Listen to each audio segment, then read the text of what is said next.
Pleasure.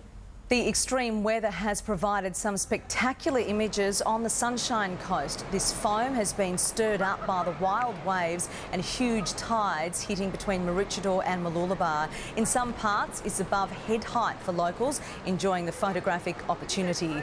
It's covered streets as the region is battered by gale force winds. The spectacle has been described as a winter wonderland and has attracted plenty of attention. The foamy waves reached up to 3 metres in height in some areas. Perth's #1, Australia's #1.